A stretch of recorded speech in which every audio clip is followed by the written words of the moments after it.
These are the Autotrail models here, where we do have the integrated underslung gas tanks in them. So this would be an alternative to the Carrera from Swift, as an alternative actually for me as well, apart from taking a look around as we might do if we get time at some of the other van converters. And these are the sport vehicles which have this kind of like, the back doors are removed, then there's a panel put in there and you get a sort of a small boot area, and that means that at the back you can have a U-shaped lounge. This is a V-Line 635 Sport, and the price is displayed £76,160 for this particular van. The benefit of this van is the fact that it does have the underslung gas tank, rather than having the problem that the other vans have with the 3.9 kilogram propane, 4.5 kilogram butane bottles sizes being discontinued. But I think from these vans, if I was getting one of these, I would probably go for the SE model. If I can find it, it's possibly, is that the one there? Autotrail. Autotrail V-Line 540. So maybe the 610 is the one actually. Just trying to find the one that. Perhaps this must be it then. So this is the V-Line SE 610. And inside it's got a really nice sized lounge in the back there. This one's on the manual basis. It's got a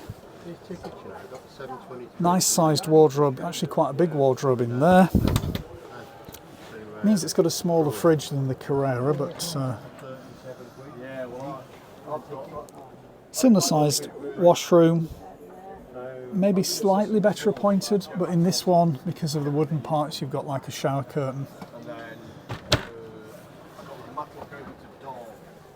And then the back lounge area is quite significant in this one. It's a similar sized back lounge to the 122 Carrera, but of course you lose the front lounge area because you've got the cupboards and the side of the washroom right there up at the front.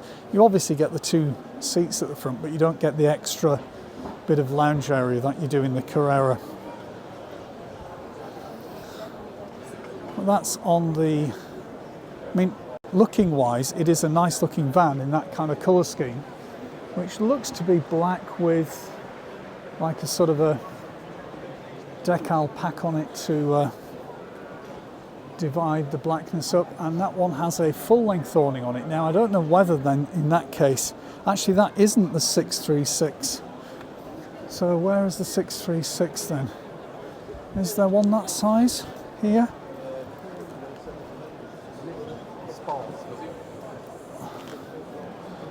Not sure that there is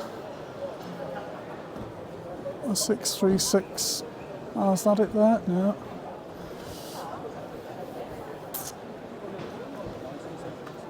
Just squeeze on through the queue. Thank you very much. Thank you very much.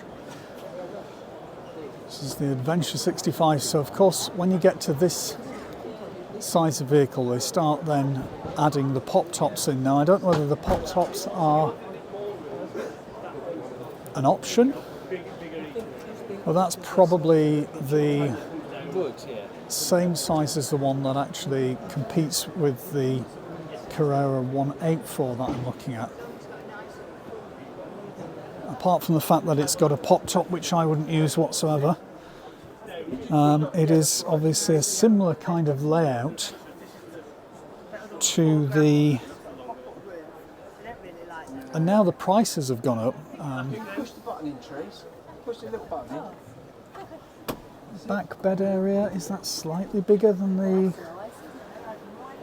is that slightly bigger than the 184 Carrera from Swift?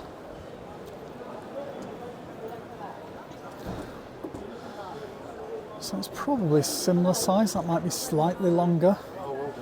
Yes, possibly slightly longer. Yeah. Yeah, that's it.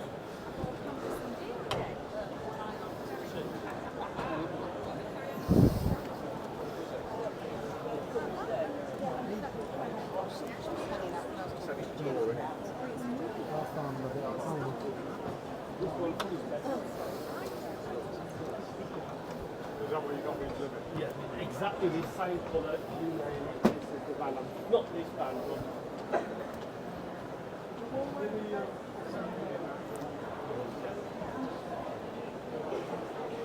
So I shall ask the question at Brownhills whether they do that vehicle in the... I think for me, I'm probably more likely to go down the route of getting the Carrera and then trying to worry about how I deal with the gas issue afterwards, rather than the Chausson, built mainly now on Fords by the look of it.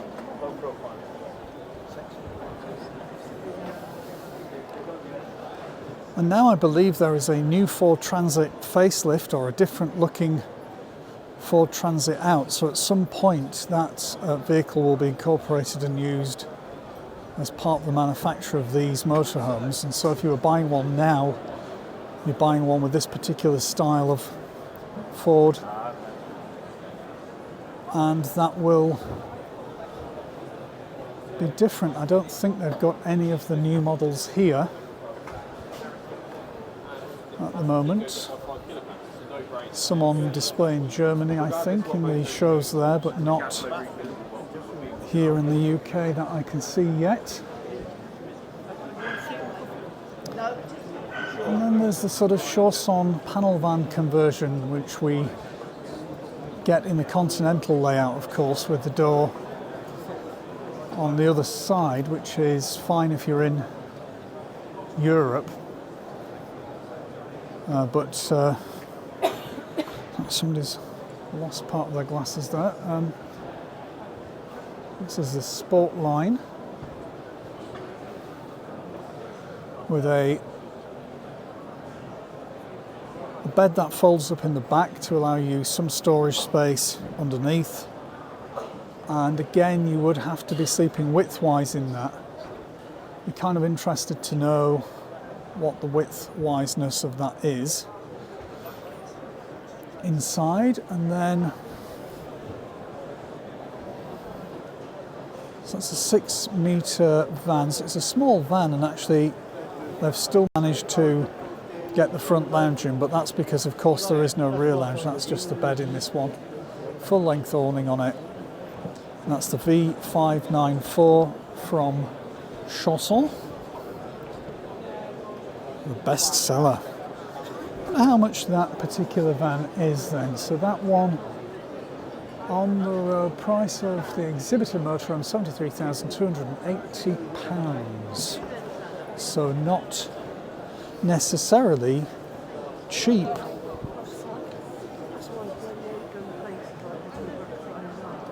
Seems that all of the vans now are starting to fall into that. And is that on a manual basis? Yes, no, that's on an automatic basis. So perhaps actually then that is a little bit cheaper, but only just than some of the other manufacturers.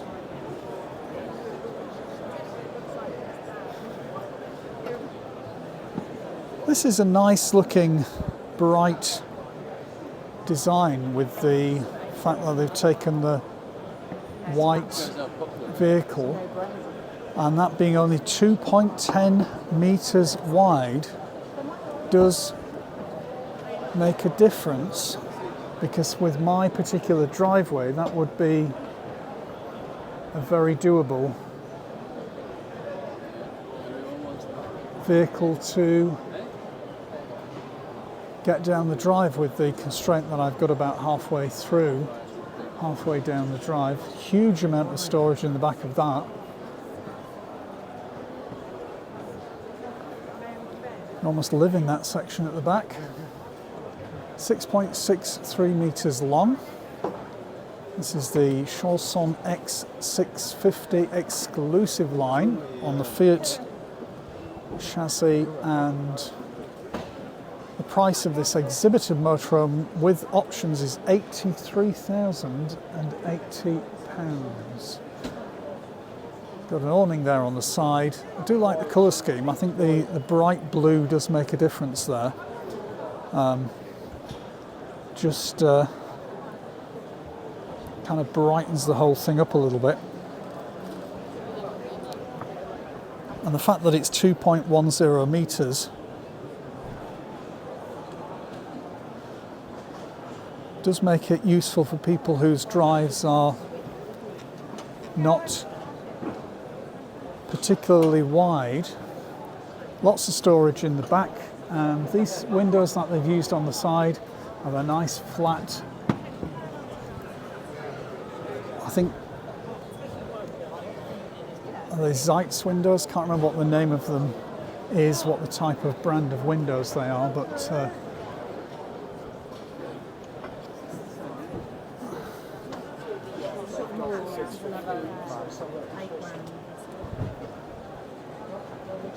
yeah, so that's a useful. All these ones seem to be the 2.10 metres, which means they have made them particularly compact and therefore usable. That particular one is 80,080, so perhaps this is the X550. So the X550 must have a different bed layout in the back, because there is not the huge garage area that there is in the other one.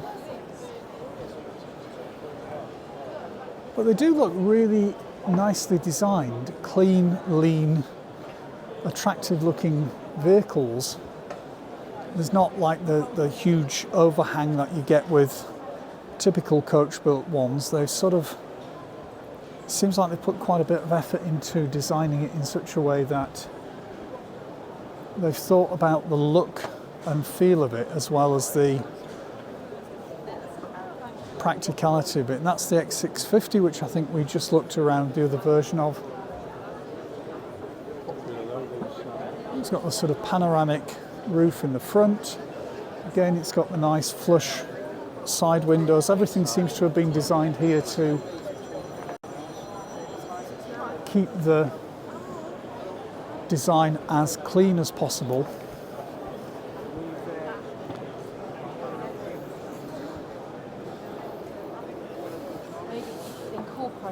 And this particular one is the X650, which I think is the £83,080. So that's £3,000 more than the other one. But of course you get this huge amount of storage here in the back. It would just be interesting. So it's unique on the market and about it.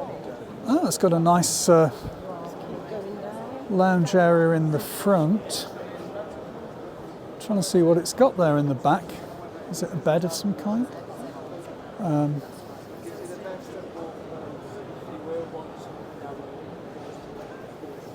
Join the queue and stick our nose in just a minute. Just going to stick my head around just for a quick second. Don't know what that is at the back. So that must be the bed and the... So that is a possible option. The X650 from Chausson might be worth looking at, actually. They've obviously addressed one of my constraints, which is my driveway at one point doesn't allow me to take down a much wider motorhome. I would be able to get that one down there, but that would kind of be in keeping with the sort of panel van size. They seem to have kept it very tight on the edges of the van so that it's actually less wide than the mirrors when they're folded. So I can definitely get that down my driveway. And of course, I'm assuming some other people must have similar issues because of the fact that they are making them narrower. And of course, the sort of benefit perhaps maybe is more that people feel more confident driving vehicles that aren't quite as wide as some of the larger coach-built motorhomes. Right, well that's a little look around the Chausson section. It's a Hobby Vantana Deluxe. This is on the 6.36 metre basis. It's got a fold-up bed in the back, which actually looks slightly longer than most of the fold-up beds that I have seen. And it's nice, clean, light layout inside.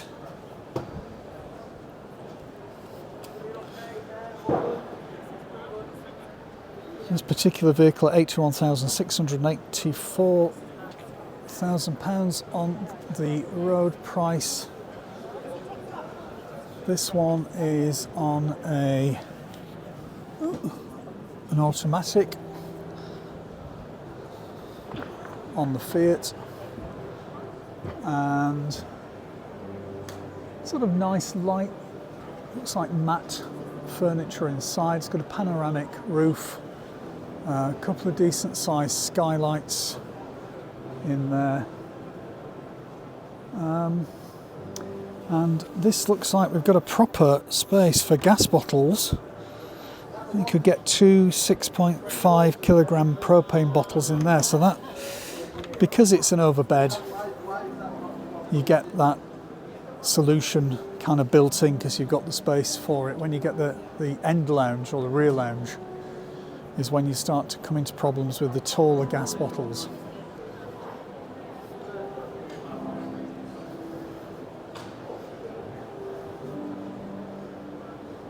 So that is the Vantana Deluxe.